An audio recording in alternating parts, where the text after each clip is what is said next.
not to deal with yourself. Say that. It's easy to hide because here's the thing. They have a problem. We hide behind their problem under the auspice of I'm helping them, when really I'm running from me. Let me put this on the table. How many times do you bring up that problem in conversation? If you bring that problem up in conversation more than you bring up God, that problem is your God. If every time I talk, I bring up the problem, I'm now the servant of the problem.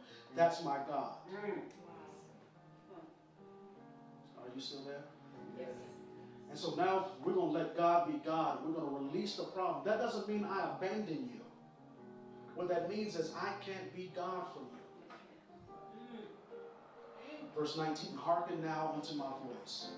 I will give thee counsel, and God shall be with thee. Be thou for the people, look what he says. Be thou for the people to Godward, that thou mayest bring the cause unto God. Here's the instruction for us. Teach them how they get to God. Yes. Instead of being the middleman, get out of the way and tell them, this is who I talk to. Maybe you should talk to them too. That's right. That's right. Come on, man. That's right. A great deal of our weight is because we spend our life being the middleman when they can go directly to the source too, which means now I've got to be a discipler of people, which means I've got to now shift out of religion and start being a discipler of Christ. So again, when we pack up and we get in our car and we go down the hill, we're going to start pointing people to the source, and we're going to stop pointing them to the resource. Yes, sir. Yes. Hallelujah. You're burning yourself out because you think you're the source, and you're the resource. Say that with me. I'm not the source. I'm not the source. I'm the resource. I'm the resource. Verse 20, and thou shalt teach them ordinances and laws. Ooh, I hear the Lord speak. Thou shalt teach them ordinance. Watch it. Thou shalt not coddle them. Thou shalt not console them anymore. Thou shalt not rub their back and tell them it's going to be okay anymore. No, what God is saying is you're going to start teaching them the ordinances of God.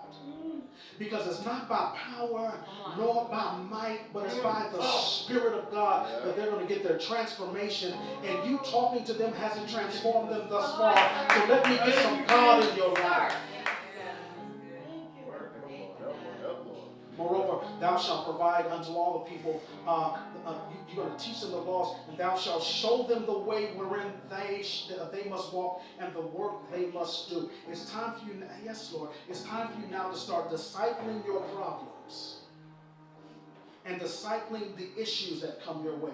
You come to me, you sure you want to come to me? Because if you come to me, I'm going to point you to Christ. Amen. Listen, if you ever want to get rid of people, point them to Christ.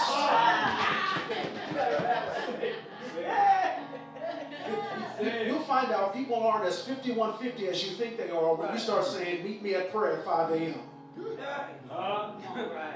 If you ever want to get rid of somebody, tell them, meet me at prayer for a week at 5 a.m. They'll either call you for prayer and they'll change, or they'll be so convicted they won't call you again.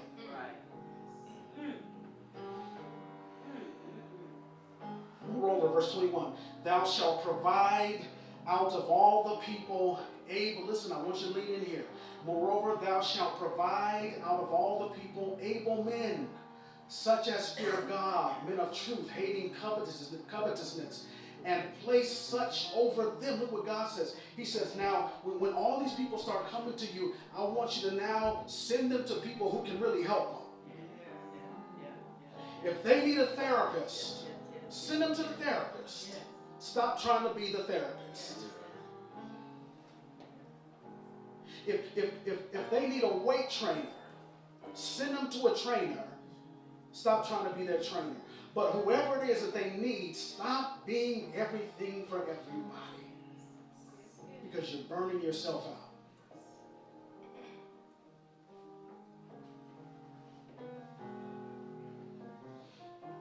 And let them judge the people at all seasons. And it shall be that every great matter they shall bring unto thee, but every small matter they shall judge. So they're saying, if it's a big deal, deal with it. But if it's some little stuff, I'm not dealing with this. Listen, would you look at somebody and just tell them, I'm no longer doing the little things. I'm no longer doing the little things. You got a bill that's due, don't call me anymore. I got a bill that's due too. Amen. And because what happens is when you bring your little thing and I take it on, now my little thing becomes a big thing because I got yours and mine. And so from this point on, I'm not doing the little things. Now, if your mother dies, I'll pray with you. But if you got a bill that's due, that's your problem. Amen? Amen? Now, this final thing, I want to ask you a question. Do me a favor. Gary, I need a huge favor. There is a broom right in here in the left-hand corner. Just bring that to me.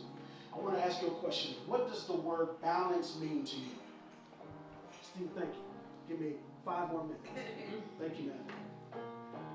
What does the word balance mean to you? When you hear the word balance, what does that mean? Equal on all sides. Equal on all sides. That's a good definition. That thing is heavy. Equal, thank you, sir, on all sides. Somebody else, what does balance mean? Leveled. Leveled. Somebody else, what does balance mean? Who said that? Even. Perfect middle ground. Perfect middle. You can tell when people go to PFBC because they're really smart. Equal on all sides, level, even all across the board. Just brilliant. How do we get to balance? Giving everybody their problem back. Giving everybody their problem back. Amen. How else do we get to balance? Prayer. Leaning on God. Leaning on God. How else do we get to balance? Moving back from the extreme. Moving back from the extreme. So you go like for me personally, I went from one extreme to the other. I recognized one was the extreme and the other one was the extreme. And I began to move back There you go. until I felt middle. And let the extremes be the extreme. That's the other thing. We're not gonna. You're not the extreme. You're not gonna be my identity this year. Hey.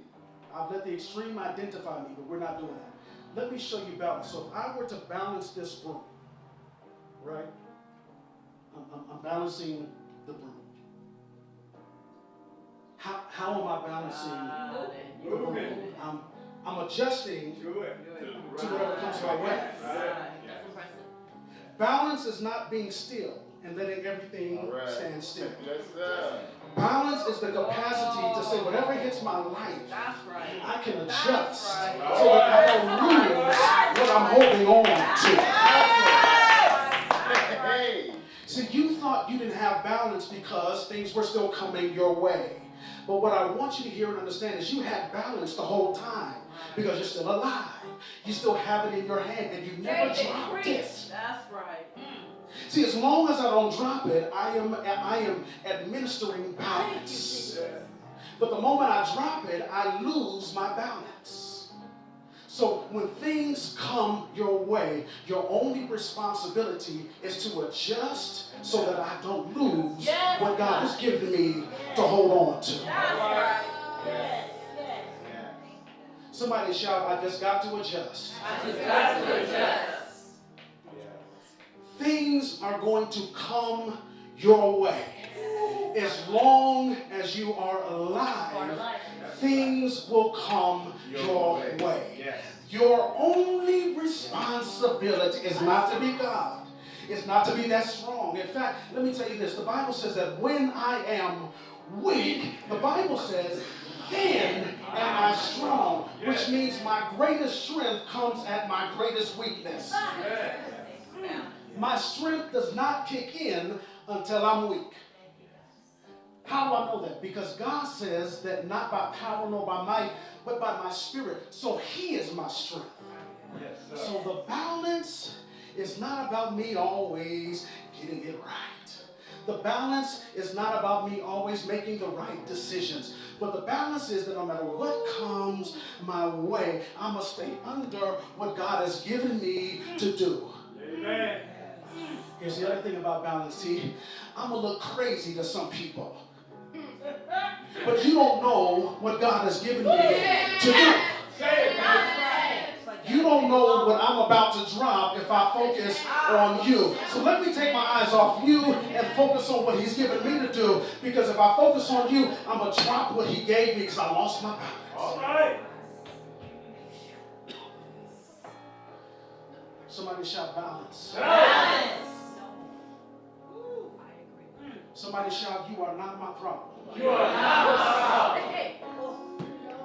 Oh, I need you to receive that. Yeah, I need you to receive. Somebody shout, you are no longer my problem. You are no longer my problem. Thank you, God. Thank you, God. God, you've given me some things to do. And I cannot leave this earth doing everybody else's problem and vision and idea and drop what you gave me to do. Yes, sir. So let me take my eyes off of everybody else and focus on what he's given me to balance. I'm not dropping my broom for nobody. In 2020, I'm holding my broom. I'm going to tune my broom. Somebody shout, tune your broom, tune your broom, tune your broom, tune your broom, tune your broom. In 2020, I'm going to tune my own broom. Steve, I'm not worried about you. Dave, I'm not worried about you. T, I can't worry about you. I got to tune my own broom.